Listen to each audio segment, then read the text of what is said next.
Indo British advanced pain clinic, నొప్పి మాయం, surgery దూరం. For appointments 9155556563. విజయ్ మాస్టర్ అనేటప్పటికి ప్రెసెంట్ ఇప్పుడున్న యూత్ అందరికీ గుర్తొచ్చేది ఇట్లా కాలు చేసి ఇదే అని గుర్తొస్తుంది. ఇంతకు ఆ వైబ్ ని ఎలా ఎంజాయ్ చేస్తున్నారు? సూపర్ ఎంజాయ్ చేస్తున్నా అండి. అంటే ప్రతి ఒక్కరు, అంటే చిన్నపిల్లలు అవని పెద్దవాళ్ళు అవని ప్రతి ఒక్కరు ఏంటంటే ఆ మూమెంట్ చేస్తుంటే చాలా హ్యాపీగా ఉంది. అంటే ఒక టీ మూమెంట్ అవ్వని అండ్ ఇలా షూ మూమెంట్ అవ్వని, ఫోన్ మూమెంట్ అవ్వని, అది చూసేటప్పుడు అంటే మనం చేసే స్టెప్ చాలామందికి రీచ్ వెళ్ళింది. అటు సైడ్ నార్త్, ఇటు సైడ్ సౌత్, మొత్తం సైడు అలా రీచ్ వెళ్ళేసరికి చాలా హ్యాపీ అనిపించింది. అసలు ఏంటంటే కొంతమంది పిల్లలు అయితే ఇంట్లో నిద్రలో కూడా అలా కాలు వేసుకుని అలా అలా అంటున్నారు. ఎగ్జాక్ట్లీ. నేను లాస్ట్ టైం నేను సాంగ్ చూసినప్పుడు చాలా, నాకు తెలిసి ఆ అబ్బాయికి చిన్న బాబు ఒక 8 months అలా ఉంటుంది. అక్కడ పుష్ప సాంగ్ అలా ప్లే అవ్వగానే అబ్బాయి ఇలా కూర్చొని ఇలా అంటున్నాడు. నేను అది చూసి చాలా హ్యాపీ అనిపించింది. అసలు అంటే పిల్లలకి కూడా ఎంత కనెక్ట్ అయింది అని. అసలు లవ్లీ లవ్లీ. ఏంటి ఈ మధ్య డాన్స్ మాస్టర్స్కి బాగా మంచి ఫేమ్ వస్తుంది, అందరూ బాగా నోట్లలో నానుతున్నారు, ఏంటి సంగతి? ఎందుకు అలాగా? మంచిగానే అంతే, హ్యాపీ అండి అంతే. కానీ ఉన్న పరిస్థితుల్లో మాత్రం డిఫరెంట్గా వస్తుంది. మాట్లాడుకుందాం. అదే నేను ఫస్ట్లో చెప్పాను కదా, artist turned as a choreographer. నువ్వు ఆర్టిస్ట్ అవుదాం అంటే చిన్నప్పటి నుంచి ఏంటంటే ఈ చైల్డ్ క్యారెక్టర్స్ ఉండేటప్పుడు చిన్నప్పుడు బాగా ఇష్టం ఉండేది. దాని తర్వాత ఓకే మనది ఇది కాదు, మనది వేరే జోనర్. సో అలా నేను సడన్గా మాస్టర్ని కలవడం, నేను డాన్స్ క్లాస్లో జాయిన్ అవ్వడం, అలా నేర్చుకొని అలా అలా అలా వెళ్ళిపోయింది నా జర్నీ అంతా అలా అలా తీసుకొని. బిఫోర్ దట్ ఏం చేస్తున్న వాళ్ళు, ఏమవుదాం అనుకున్నారు? యాక్చువల్లీ ఏంటంటే నేను ఫస్ట్ ఇక్కడికి వచ్చింది, నేను ఒక మేస్త్రి పని చేయడానికి వచ్చాను. ఎస్. సో స్టార్టింగ్ మేస్త్రి పని చేయడానికి వచ్చినప్పుడు నేను, మా అమ్మయ్య, అన్నయ్య, అమ్మమ్మ అందరూ వచ్చినప్పుడు నాకు అంటే నేను నార్మల్గా ఎప్పుడు మన వినాయక చవితి వస్తే అక్కడ మేము వర్క్ చేసే దగ్గర నార్మల్ వినాయకుని పెట్టాను అనమాట. కట్ చేస్తే నేను అక్కడ వినాయకుడి దగ్గర నేను డాన్స్ చేయడం చూసి కొంతమంది చాలా బాగా చేస్తున్నారు, అసలు నువ్వు ఏదైనా డాన్స్ స్కూల్కి వెళ్ళు అని ఒక అబ్బాయి చెప్పడం, నేను అది మైండ్లో పెట్టుకొని నేను వెళ్ళి ఊరికే గణపతి కాంప్లెక్స్ సైడ్ అలా వెళ్తుంటే సడన్గా ఒక వ్యక్తి నన్ను, అది ఎప్పటికీ నా లైఫ్లో ఏంటంటే ఒక మ్యాజిక్ మూమెంట్ అనుకోవాలి. అంటే ఒక సడన్గా ఒక వ్యక్తి అక్కడ గణపతి దగ్గర రాగానే ఒక వ్యక్తి ఏమి కనిపించారు. ఆయన ఎవరు కావాలి నన్ను క్వశ్చన్ అడిగి, సరే ఇలా డ్యాన్స్ స్కూల్ ఉందంట కదా ఇక్కడ అని అంటే, అవునా నీకు డ్యాన్స్ వచ్చా అనుకొని గణపతి కాంప్లెక్స్ బ్యాక్ సైడ్ తీసుకెళ్ళి, అప్పుడు లైట్లే ఉండేవి, చాలా చీకటిగా ఉండేది, ఆ లోపలికి అక్కడ తీసుకెళ్ళి నీకు డాన్స్ వచ్చాన్నావు కదా వేసి చూపించు అని. నాకు ఎలా అనిపిస్తుంది అంటే ఆ వ్యక్తి ఏదో దేవుడి రూపంలో వచ్చారని ఫీలింగ్ వస్తుంది. ఓకే. అంటే అలా వచ్చి ఆయన నీకు డాన్స్ వచ్చు కదా అని చేసి చూపించంటే నేను చేసి చూపించా అక్కడ. ఎవరో తెలియదు అయితే అంటే తెలీదు, నీకు డాన్స్ స్కూల్ చూపిస్తాను, నేను నాకేం ఆశ చూపించారంటే నీకు డాన్స్ స్కూల్ చూపిస్తాను, నీకు ఫస్ట్ నీకు డాన్స్ వచ్చా లేదు చూపించు. ఓకే. నాకు అప్పుడు మనకి ఏముంటుంది, ఇంకా సరే చేసి చూపిస్తే బాగా చేస్తున్నావు అని ఆయన్ని తీసుకెళ్ళి క్లాస్ దగ్గరే చెప్పారు. ఓకే. అప్పుడు మా మాస్టర్ పరిచయం అయ్యారు. కట్ చేస్తే ఆ రోజు నుంచి ఈ రోజు వరకు ఆయన మళ్ళీ నాకు కనిపించలే. నా లైఫ్లో అది ఒక మ్యాజికల్ మూమెంట్ అన్నమాట. అంటే అనిపిస్తుంది ఏమో ఆ శివయ్యే వచ్చాడేమో అని ఫీలింగ్ వస్తుంది. సో అలా నేను చాలాసార్లు ట్రై చేశా, ఆయన మళ్ళీ కనిపిస్తారేమో గణపతి చుట్టూ చాలాసార్లు ట్రై చేశా కానీ లేదు. సో అలా అక్కడ నుంచి మాస్టర్ ఏమి నేను ఇలా వర్క్ చేస్తున్నాను మాస్టర్ అని చెప్తే, ఆయన నువ్వు ఫీ ఏం కట్టాల్సిన అవసరం లేదు, ఫ్రీగా డాన్స్ నేర్చుకో అని చెప్పి మా స్వర్ణ మాస్టర్తో మాట్లాడి ఆయన క్లాసెస్ మళ్ళీ స్టార్ట్ చేయడం జరిగింది.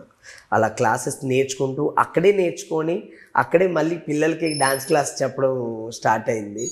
అక్కడ నుంచి ఏంటంటే టీవీ షోస్ చేయడం, టీవీ షోస్ చేసిన తర్వాత మళ్ళీ మాస్టర్గా డాన్సర్గా కార్డు తీసుకొని మళ్ళీ మాస్టర్ అయ్యాను. సో మాస్టర్ అయ్యే టైం బిఫోర్ ఏంటంటే నాకు ఫస్ట్ రామ్ గారు, నేను అప్పుడప్పుడు ఇన్స్టిట్యూట్లో చిన్న చిన్న వీడియోస్ చేసుకొని నేను పెట్టేవాడిని అనమాట. పెట్టినప్పుడు సడన్గా రామ్ గారు, హీరో రామ్ గారు చూసి అబ్బాయి బాగా చేస్తున్నాడు అనుకొని పిలిపించారు అనమాట. పిలిపించి కొరియోగ్రాఫ్ బాగా చేస్తున్నావు అబ్బాయి, ఒకసారి నువ్వు చేసినవి ఇంకేమైనా ఉన్నాయని చేసి చూపిస్తే ఆయనకి చాలా బాగా నచ్చి కార్డు తీసుకొని అన్నారు. కార్డు అంటేనే తెలియదు మనకు అప్పుడు. ఒక డాన్సర్ కార్డు ఉంటుంది, ఇలా ఉంటుందని విషయమే తెలియదు. సో అప్పుడు కార్డ్ అని అప్పుడు స్టార్ట్ అయింది నా లైఫ్లో, నేను మాస్టర్ అవ్వాలి. సో అక్కడి నుంచి జర్నీ స్టార్ట్ అయింది. ఓకే, ఎప్పుడైనా రామ్ గారితో ఎలా అయినా వర్క్ చేయాలి అని. సో అలా అక్కడి నుంచి నాకేంటంటే ఫస్ట్ అవకాశం మన సాయి రాజేష్ గారు ఇచ్చారనమాట. కొబ్బరిమట్టలో సంపు గారితో చేశాను. కొబ్బరిమట్ట తర్వాత నక్లెస్ గొలుసు పలాస చేశాను. పలాస తర్వాత ఇంకా చిన్న చిన్న చేస్తున్నప్పుడు మళ్ళీ అంటావా అనేది స్టార్ట్ అయింది. అక్కడి నుంచి ఇంకా దేవుడి దయ వల్ల ఇంకా అలా వెళ్తూనే ఉంది. అసలు మీ లైఫ్లో అనుకున్నారా ఏంటంటే మనలాంటి నార్మల్ ఒక అంటే బ్యాక్గ్రౌండ్ ఏమీ లేని వాళ్ళు స్కూల్కి నడుచుకుంటూ వెళ్ళేటప్పుడు పోస్టర్ల మీద ఉన్న హీరోలకి మనమే డ్యాన్స్ నేర్పిస్తామా అని అనిపించే రోజు వస్తుందని? ట్రూ అస్సలు లేదండి. అసలు ఇప్పుడు మన ఊళ్ళో వెళ్ళేటప్పుడు ఆ స్కూల్ బ్యాగ్ వేసుకొని మనం అలా నడుచుకుంటూ వెళ్ళేటప్పుడు ఆ పోస్టర్లు చూసుకుంటూ మనం వెళ్ళి అలాంటిది అంటే నిజంగా డెస్టినీ అంటారు కదా, అది దేవుడు రాత. అంటే మనం కూడా ఈ ఇండస్ట్రీలో ఉండడం వల్ల ఎంతో పుణ్యం చేసుకోవాలి. అంటే అది అందరికీ రాదు కదా, చాలా హ్యాపీగా అనిపిస్తుంది. అంటే బన్నీ గారిని, సుకుమార్ గారిని, ఇలా అంటే ఇప్పుడు పూరి గారిని, అంటే ఇలా పెద్ద పెద్ద డైరెక్టర్లతో మనం వర్క్ చేస్తున్నప్పుడు అంటే వీళ్ళందరినీ చూస్తూ మనం పెరిగాం. సో అలాంటిది వాళ్ళతోనే వర్క్ చేస్తున్నప్పుడు చాలా హ్యాపీ అనిపిస్తుంది. ఇప్పుడు రవి సార్తోని అండ్ నాని సార్, ఇలా చాలా మందితో ఇలా వర్క్ చేసినప్పుడు అసలు మనం ఎక్కడి నుంచి ఎక్కడికి వచ్చాం అనిపిస్తుంది ఒక్కోసారి. అది డాన్స్ మాస్టర్ విషయంలో యూజువల్గా నాకు ఒక చిన్న సందేహం అనేది ఉంది.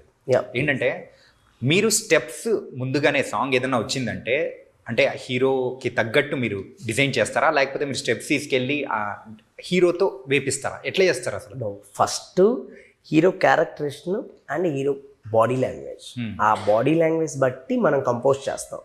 అప్పుడు దాన్ని బట్టి మనం హీరోకి కంఫర్ట్ ఉందా లేదు చూసుకుని అలా ప్లాన్ చేస్తాం. అట్లా ప్లాన్ చేస్తాం. మనమే ఏదో కంపోజ్ చేసుకొని అక్కడ మన టాలెంట్ చూపించుకోవడం కాదు కదా, మన టాలెంట్ ఉండాలి.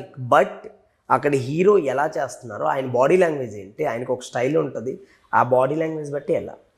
అంటే చిరంజీవి గారిని మీరు ఒక ఫంక్షన్లో మీట్ అయినప్పుడు సో సార్ చిరంజీవి గారు కూడా ఆప్యాయంగా స్పెషల్గా మీతో మాట్లాడడం. ఎగ్జాక్ట్లీ. అంటే నాకు నార్మల్గా సుష్మిత గారు వాళ్ళ డాటర్ సుష్మిత గారితో నేను ఆవిడ ప్రొడ్యూసర్గా ఒక సినిమా చేశారు, శ్రీదేవి శోభన్ బాబు. అవును. ఆ సినిమాకి నేను సింగిల్ కార్డ్ చేశాను. ఓకే.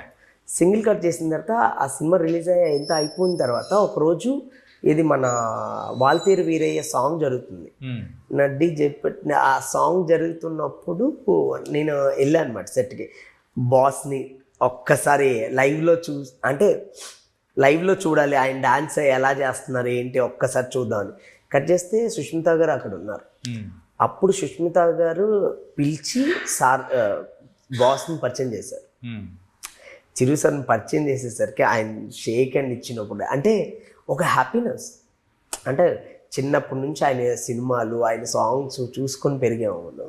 నేను ఇంద్రా సినిమా అయితే 22 సార్లు చూసాను, ఓన్లీ ఆ దాయిదాయిదమ్మ సాంగ్ కోసం. సో అలాంటిది ఆయన పరిచయం అవ్వడం, ఆయన అడగడం ఎక్కడి నుంచి వచ్చారు, ఎంత రెస్పెక్టబుల్గా ఎక్కడి నుంచి వచ్చారు, అసలు మాస్టర్ ఎందుకు అవుదాం అనుకున్నాం, డాన్స్ ఎలా ఇంట్రెస్ట్ క్రియేట్ అయింది అని ఇవన్నీ అడిగారు. సార్ మీ సాంగ్స్ చూసుకుంటే పెరిగాం సార్ అంటే వెరీ గుడ్. నన్ను చూసుకుంటూ పెరిగిన వాళ్ళు మీరు ఏదో ఒకటి అయిపోకుండా ఇలా ఇంతమంది స్థాయికి వస్తున్నందుకు నాకు చాలా సంతోషంగా ఉంది, మీరు ఎప్పుడూ ఇంకా మంచి పేరు తెచ్చుకోవాలి అని బ్లెస్ చేశారు. బాస్లో ఉన్న గొప్పతనం ఏంటంటే అసలు చిన్న వాళ్ళనైనా పెద్ద వాళ్ళనైనా ఒకే రకంగా ట్రీట్ చేసే విధానం ఉంటుంది సార్. అందు గురించి లెజెండ్ అంటారు ఆయన. అంతే. అండ్ అలాగే బేబీ సక్సెస్ మీట్ అయ్యేటప్పుడు ఆయన షోల్డర్ మీద అలా చెయ్యేసుకొని ఆయన మాట్లాడినారు. అంటే చాలా కొత్త టాలెంట్స్ అందరినీ ఇక్కడ ఉన్నారు, చాలా బాగా అనిపిస్తుంది మీ అందరిని చూస్తే.